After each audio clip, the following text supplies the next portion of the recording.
you can feel that the people are living under poverty line, which in many cases we feel we have to do something. And it's always very sad when you see a lot of them speak about their lives, how difficult it is, how difficult they are coping, looking after their families and so on. And then you see sometimes that you wish to help them, but funds are always not enough. When King Mswati speaks like this, you can see how much of a hypocrite he is. He claims that he speaks to his people and do understand and feel their pain when he hardly speaks to the people. And when he speaks to the people, it's a one-way communication whereby he will just be saying what he wants and not to hear what the people really feel like. He seems to be understanding their pain and suffering, but yet he can't even identify with it, because when he was born with a silver spoon in his mouth, and he was a leader. It is a very age in his life. He was a king where he was supplied with almost everything that he needed in his life. And he doesn't have the mental capacity to even project into their suffering. He doesn't have the audacity to really have the empathy to put himself into their shoes so that he can feel what they feel. He's saying there is no money to help them, and yet he's indulgent and he's extravagant. He's buying things that sometimes he doesn't even need. Even if he needs some of these things, he really would feel, if they feel for his people, he would feel that they need his attention and help, and he would rather be spending his money sensibly so that he can use some of the money that the state produces, that is in state coffers, to help the people that are really in need of it. Now when he's talking like this, you can even feel the emotion in his voice, that it's empty of emotion, it's bereft of emotion. It's just someone who is answering questions because he's someone who is talking because the chance for talking has presented itself. There is no emotion because he can't identify. He can't sympathize with the very people that he's leading, the very people from whom he is. The same thing here, which applies in the kingdom, which I'm sure it applies to the rest of many other countries within Africa, that we rule by consensus. We rule by always listening to the people, what the people are asking, and any decision that the people make. That once it is made by the whole nation, then by all means one should abide by that rule, because if you divert from that situation, then you find yourself that you are going to now try and solve the situation by using the barrel of the gun. And yet the barrel of the gun, it has demonstrated around the world that it's no solution to no one. There is no problem that can be found by using the barrel of the gun. The only way we can always find solutions is always by talking, dialogue. His father, King Mswati's father, abrogated the constitution. That is, he annulled the constitution. And when he took over from his father, he was just inheriting what his father had done. His father had declared unilaterally that he, King Sobukwe, was going to be the ultimate leader. He was going to be the absolute monarch, and everyone was going to listen to him. And no other leader or no other source of leadership was going to present itself in Swaziland as long as he was there. He was rather announcing that in all the elections, people are not going to choose the way they want, because elections were not going to count.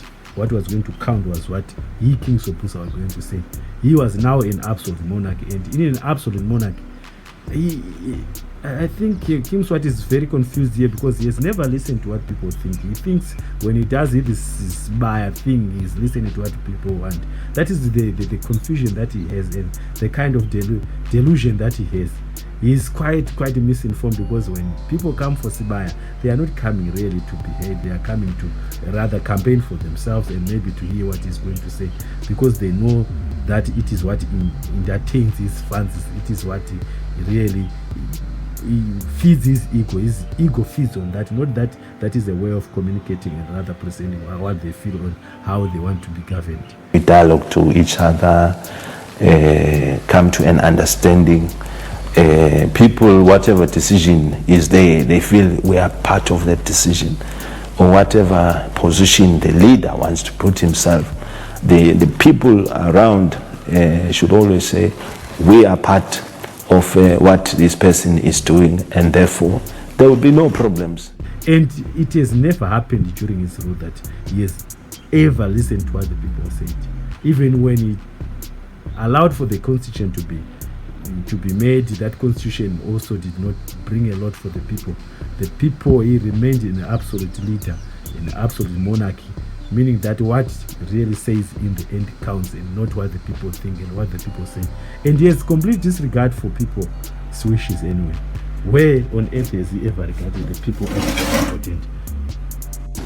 Where there are problems, we encourage that people should really sit down and discuss this problem. Instead of using the barrel of the gun, the best way is to sit down in a round table, find where it's the difference, because there it is better. If you don't agree, you come back tomorrow, and then if you do not agree, you come back tomorrow. At least that is good. But when you use the barrel of the gun, people get to be killed and so on. So the next thing, by consensus, is something that has never happened in Swaziland. Not ever since his father abrogated the constitution. Now he's saying we rule by consensus, and once everybody has agreed to whatever, then that which the people have agreed to is what is going to prevail. Which world is he talking about? Is the world that they live in Swaziland, or another world that we maybe is imagining? This king is very, very confused, and is telling a lot of lies, and he's telling these lies through the skin of his teeth. And that is really difficult to hear when you listen to him and you look at the way he rules Swaziland, and you think that the person who is speaking here is the same leader who is ruling Swaziland, who is the chief or the king of Swaziland.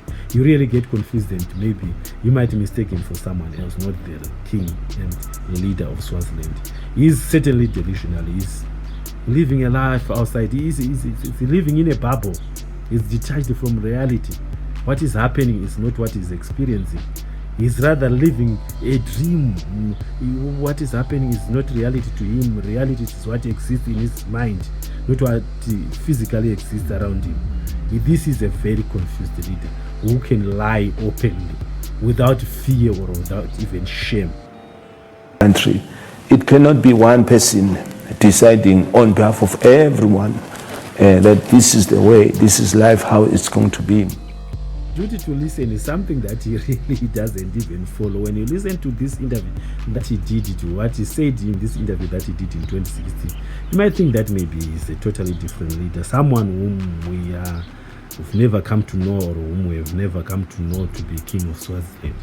This king is quite myopic in the way he's talking about his own nation. Says when you disagree, then you come back, then you talk again. When he himself accuses of people who are against him, who demonstrate against him, as people who are being drunk or who are suited with marijuana, how do you talk to people when you already have put a label like that on them? How are you gonna have to respect their point of view if you are already thinking that these people are suited? These people are under the influence of drugs. You put a label on the people that you are supposed to talk to, and then in your speeches you pretend that you listen to people. Which people do you listen to? Even your mother. King Mswati is known for not even listening to his mother, with whom he is supposed to jointly lead with. He is known for just disregarding everyone's point of view, and the only point of view that matters is his. Now, when you hear him speaking there, you think that, well, this is a leader who can really listen to people. And yet this is all hogwash. This is just something different from who he is. This is a leader who wants to present a picture of himself being a good person who can listen to his subjects, when there is never any time when he has ever tried to listen to his people, to his subject, to hear exactly their point of view and how they feel and how they want to be governed. If he really would have listened, this was the point when, at this time, at this juncture in life, he should be listening to the people to hear how they want to be judged. And I think the situation in Swaziland was going to be very easy to solve if the leader was prepared to talk to his people. He hardly comes out to talk to his people, or even to give any speech or his opinion about what he thinks about what is prevailing and what is unfolding. He's just quiet, locking himself in his very expensive palaces, not saying anything to anyone. When he comes out to insult people, and say the worst things about the people that are really crying out to him, crying out to their king to be heard so that they can live better lives. You know, even if when you're a leader, you have a duty to listen to this one or that one and respect even their opinion. That he's referring to, I don't think he even understands what that means. He heard about it from someone and he's taking it up from there. He doesn't understand that the three arms of government don't even exist in Swaziland because he's everything. He embodies everything and is entrusted with everything. And the three arms of government exist only in him and nowhere else. Because he's the executive, he's the judiciary, and he's the legislature, he's everything. As the absolute ruler, he embodies everything. And when he's talking about three arms of government, you can even see the confusion that when he's saying when something is in conflict, this is in conflict with the other one. They can be in conflict with the other, except if they are doing their job very well, then the nation is going to be very well governed. They don't have to be in total agreement all the time, the three arms of government, because they are performing three different tasks which have been to be accomplished the right way according to the constitution. And the king doesn't even understand that. He's quite confused. You can hear his confusion. Because the King Sobhuza, when he annulled the constitution, when he abrogated the constitution, he declared that he was going to be, all the three arms of government were going to be constituted by him as the king.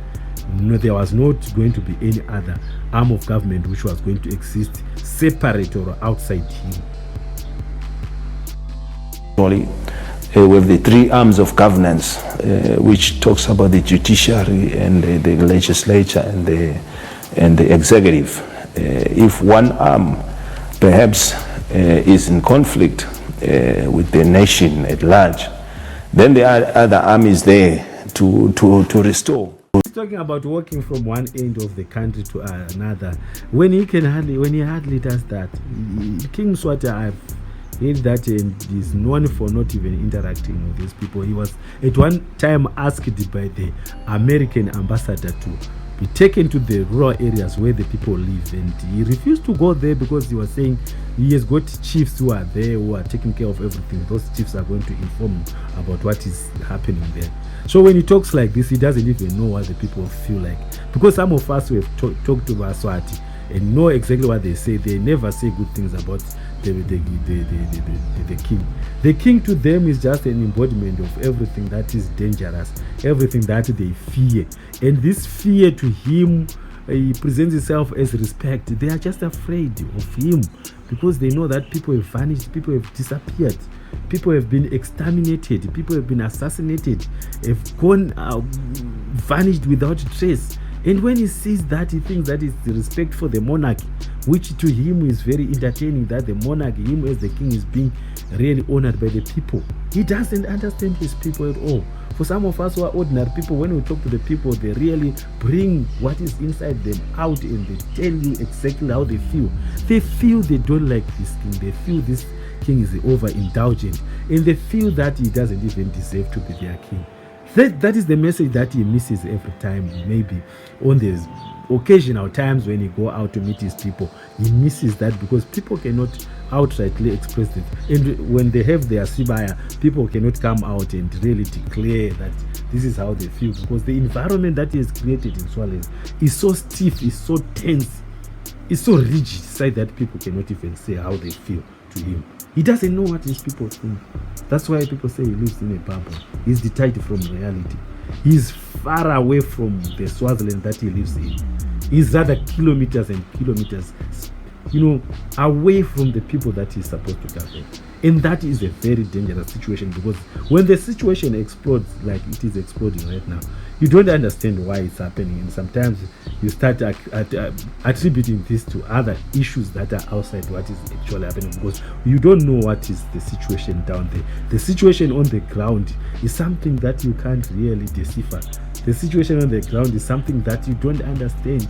It's fiction to you, but that's the reality for a lot of people who are living down there. If they give themselves time to come here to see, first of all, look at the peace and the stability that we have. It's one thing that you can feel walking from one corner of this country to the other corner, you don't feel any pressure at all. It is because the people, they love, they respect the monarchy, which is a very good thing. The monarchy rules in isolation. How does it involve the people when it's ruling the people? How would the people be suffering and starving and having no jobs and living in abject poverty when the monarchy is ruling together with the people? How does this happen? If we could ask King Mswati that, I think if he can get this message, he should be answering us. When people are getting murdered, when people are suffering, when people are starving, when every day people are complaining about his rule, how does he really come in there and boldly declare that he rules together with the people? Where does he get that idea that he rules together with the people? And yet we know that he's just an absolute monarchy who just says what he thinks and what he thinks goes. Did people agree to him buying those jets? Did people agree to him buying those 120 BMWs? Did people agree to him buying those about how many 40 X5 BM X5 for his birthday party? Did people agree with him? The monarchy don't rule in isolation. The monarchy rules with the people. Agree with him spending about 20 million euros on a birthday just for food and other small things. That's the ruling. If you are deciding on the use of people's fiscus, on the fiscus alone, that's the ruling, and people have no hand in it. Even their money, their lifa fund, do they have any hand in it? How is it benefiting them? And what is the right do they have to say? Or what are they saying about it? And what right do they have to say anything about it? Do they even have a voice about it now, or something that is just far-fetched, something in the background, something that they've forgotten about, so that they can face their misery alone with no help from a king who is just sitting there in the higher places without even thinking about them? You are indulging your own children with lavish birthday parties. What about the common people? All they need is food to eat and a decent shelter to live in, and for their kids to go to school and to university, and you don't even think about that, and you are saying you are ruling together with the people. What kind of ruling together with the people are you talking about, Mr. King? What is it that you are talking about? I think you need to wake up. Otherwise, if you delay waking up now, the moment you wake up, you'll be somewhere else. You won't be in Swaziland, and you must start thinking about it and thinking about it very deeply. Otherwise, it's going to be showing, as it does show right now, that you are not living in the real world. Maybe you will be removed from this world of imagination that you live in, and then planted in the real world. And when you find that you are now in the real world, you won't be inside Swaziland, you will be somewhere else. You have to wake up now. This is time for you to wake up, because what is happening in Swaziland is real, and the people who are complaining are real, and their grievances are real. Everything that is happening there is real, and you have to wake up to the reality that really surrounds you right now. Otherwise, it will be too late. You disregard parliament, and then people call people together where you sit in adjudication of everything, and you call it the people's parliament. Wow, what kind of phrasing or wording is that? Why don't you give them a proper parliament? A proper parliament with elected MPs who can say and voice the people's needs. What are you afraid of? You're afraid of losing your stature, the respect that you so greatly cherish. But how important is that if that respect the people give you is just fake? It's not real, because they respect the position, but they don't respect the people sitting in that position. Really, they respect their king, they respect the position of the king, but they've already stopped respecting the person who is sitting in that position. The person who is sitting on that throne, they have started giving him names. People are giving you names, Mr. King. They are giving you a lot of names. Just listen, or just sending someone out there to listen to what people are saying. They are giving you a lot of different names, because it's not that they've stopped respecting the position of kingship. They still respect it, but the person who's sitting it, they think he doesn't deserve to sit on it like you do. You don't deserve sitting on that position, because you are so selfish. You are so thin-minded. And that's why people say maybe it's because of your lack of. But it's a homegrown system coming from the people with grassroots participation. Every Swazi participate, and every Swazi feels whatever decision has been taken, that I am also part of that decision. It's not homegrown, and it's not coming from the people.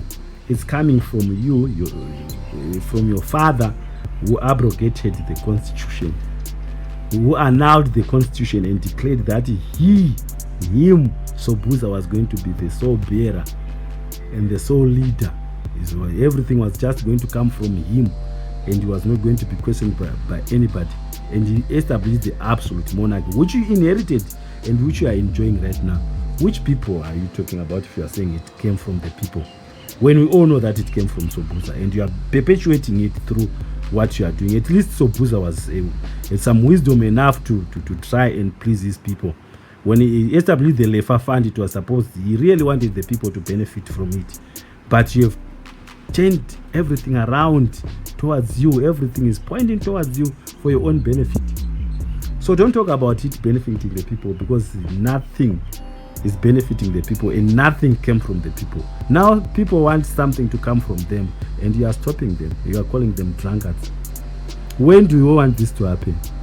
This is a revolution that you might not be to stop if you are not careful. It is a revolution that will take you outside Swaziland, and you find yourself really limping politically. People are politically outmaneuvering you, and they've already shown that they can politically outmaneuver you, because you are not very smart in the way you do. Because you were once told that if you want to have some security of this job, you must always deal with the grassroots. Make the people happy.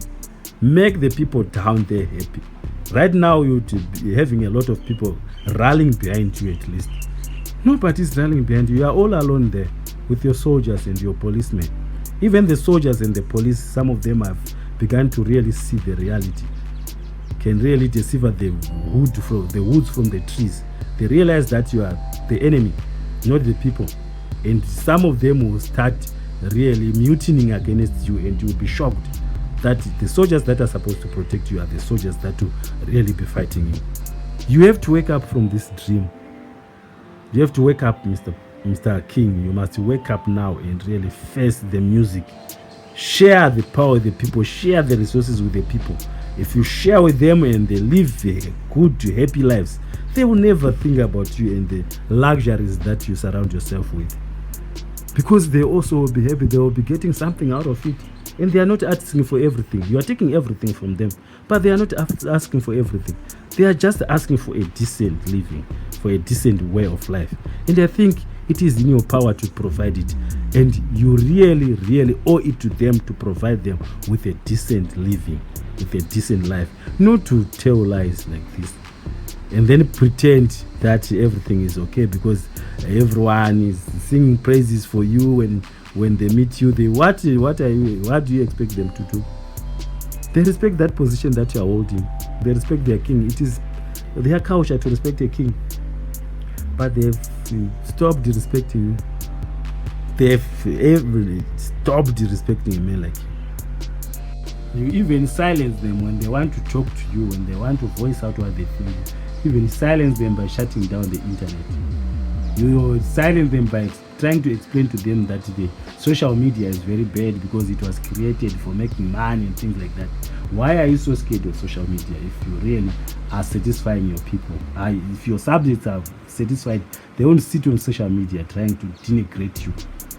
Sanje ubathi nangithi ngihle asengibuke kuthiwani ku social media. At times I take time to look what social media is obtaining. I-majority yako ngibathe ngabe kungetani ke lokhu empilweni yalona lobekakwenda. I ask myself at times when I see the content and wonder what benefit does it bring in advancing that particular person. So now all those hours labanye labawahlalelako baspenda ku social media, but now siyabuka what value has it added empilweni tabo kanje ukuthi kude incane kakhulu. For many that spend hours and hours on social media, you don't see the value added in their lives because of that long stay. Umhlaba nawakha i-social media. When people formulated the social media platforms, Wawakhela kwekuthi for communication. it was meant Uthole i-information easy. to find information readily available. Trying to attack you. They attack you because they are not getting anything from you. You are just saving yourself. You are just saving yourself and your children. You are just saving the royal family. And they feel like you are not even part of them. You are not doing anything to their lives except to ruin their lives. You are not doing anything else. So social media, when you talk about social media, is something that really is unproductive. You are only trying to protect yourself. You are not trying to help the people. Try to help the people by really helping them so that they won't find time to sit on social media, to sit and be busy on social media trying to attack you and mud-sling you so that you look really as bad as you are. That's exactly what you're doing. You can't be worse because people attack you, but I don't think they will attack you to such an extent that you look as bad as you are. You are worse than people will ever make you look. You are worse than that because your level of selfishness really it's very astounding. It's something that anyone in his normal sense will never understand. It's difficult to understand your level of selfishness. You spend all the money, and you have this money, you're holding all the people's money held in trust for them, and you're spending it like it is your own money. It's not your money. It belongs to the people, and you owe it to them to use them for their benefit. So when I listen to an interview like this, really I'm shocked at the hypocrisy, the level of hypocrisy, the level of deception. You can't hide behind a finger, Mr. King. You can't hide behind a finger. We can see exactly you for exactly who you are. A traitor. You have betrayed the people. All the trust that they put in you, you have betrayed them. And you think they don't notice? You should think Mswati people are really very, very stupid, so that they can't notice what you are doing to them, that you are ruining their lives and they are living miserable lives because of you. They will notice that. Mr. President, Mr. King, you have to wake up. Wake up and live. Live with the people that you are supposed to lead and not to live in isolation. Right now you are on an island, all alone. And the people are deserted there. They have no king, really. They've disowned you. You are no longer their king. The name that they call you, this name, there's a name, the funny name that they give you, that really I think you do not want to hear. You are no longer, they've disowned you. They are saying they don't have a king. They are trying to look for a leader because the king no longer exists. Some of them are already calling your country the Republic of Swaziland, Republic of Eswatini, because they no longer see you sitting there in rule, or rather in ruling over them. They don't see you there. They have long lost faith and trust and respect for you. They are just alone and you are just alone. You are a people. You have been removed from the people a long time back. One of the activists was saying that the problem in Swaziland is the problem of lack of democracy, lack of freedom. But I don't think that is the paramount problem in Eswatini right now. I think the problem is not the absence of democracy, but lack of equal or meaningful distribution of wealth. All the wealth is centered in the royal family and everyone else is eating nothing. And King Mswati is not doing anything to make sure that there is fair distribution. We're not saying it should be equal, you should be equal to the people that you save, but at least you can feed them and they should be well fed, and then you can enjoy the rest. That would be better. Although you can do better than that, that would be really, really better. You call the teachers and civil servants greedy, and yet you are the greediest. Teachers and the civil servants are not even earning substantial a salary, and you call them greedy. But have you ever looked at your own spending? The things that you've bought and how much they've costed. The trips that you've made outside the country and how much they've costed. The things that you've allowed your wives and children to do with the state funds, without any limit, without any restrictions, doing everything that they want with the state funds. And you have been watching and enjoying it. And you had authorized it yourself. Have you ever checked that? There has been extravagant expenditure of the royal family, which is unrestrained. And yet the whole country is suffering, the whole country is hungry. Have you ever looked at that? Someone said you can judge the greatness of a king by how he takes care of those who can't take care of themselves. Are you a great king, or just a petite king, the smallest of kings that ever existed in Africa? You are not looking after those who can't look after themselves. Rather, you are taking the little that they have to look after you, to look after your family which already has a lot that is taking care of itself. You are the worst leader that we can ever imagine. You are the worst king that we can ever imagine. You take the land from the peasants and throw them away without any compensation. And these peasants, they have nothing, and you have everything. And you'll be taking more and more and more and more. And your heart is just like an empty, bottomless pit, which can never be fully filled. You try to fill the emptiness in your brain, the emptiness in your heart, the emptiness in your conscience by taking from the people who have nothing, and you think you are going to feel okay. You die a very unhappy man if you are not very careful. Right now, Eswatini is on the crossroads because their king, who is supposed to be honorable and noble, is just a liar, a deceiver, a dictator, a pretender, and a hypocrite. Maybe I think I'm not someone who usually follow what the prophets say, but I think I believe what these prophets are saying. Just listen to these prophets and you understand what is happening in Swaziland, what is happening in Eswatini. What is happening in Eswatini is that the monarch is so involved, is so entangled in Buddhism, in this belief that you can use human blood to extend a monarch that is on its knees. So it is God's will, God's exorcism of a society, God's exorcism of a monarch. It says in the kingdom of Swaziland, there will be very serious shakings in the near future. I saw the kingdom of Swaziland being shaken and the other countries being called upon to intervene. Internet. Hallelujah. But the Holy Spirit was focusing my inner eyes on Swaziland this morning when I was praying. And he was telling me that I want to shake the powers that have been ruling for centuries in Swaziland, so that I can separate my people. Because for us to enter heaven, God must separate us from the things which are going on earth.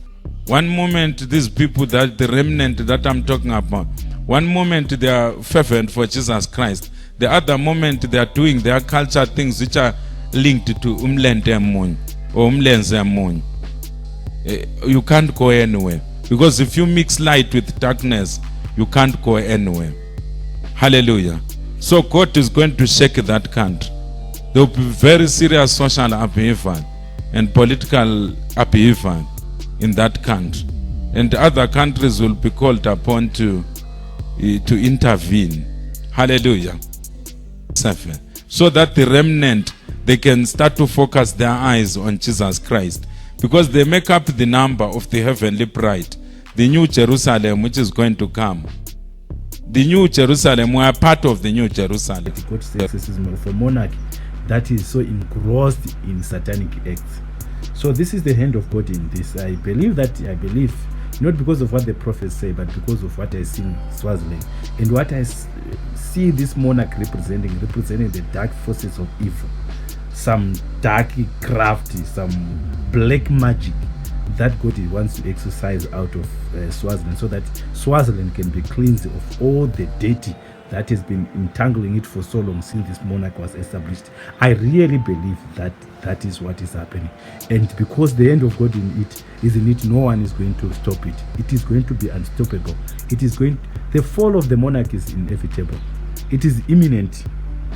It is not something that anyone can stop, because God wants to exercise a monarch that is so dirty, that has got a lot of dirty secrets, a lot of skeletons in wardrobes that involve human life, that involve the killing of human beings who are so innocent. Some of them were just children. God's hand is in this. And let's watch. If God is doing this, nobody is going to stop it. It is going to be unstoppable, and we wish it is unstoppable. This is We Africa. Please subscribe to this channel and comment. Do pass comment and give it a thumbs up if you think it deserves your thumbs up. And please be involved in the discussion. I want you to pass comments down there. And the link to the SABC interview for King Mswati, I have put it down there in the description of the video, so that if you want to see the whole video, you can just click on the link and you can see the whole video where King Mswati was being interviewed by SABC. Thank you so much. Until we meet next time.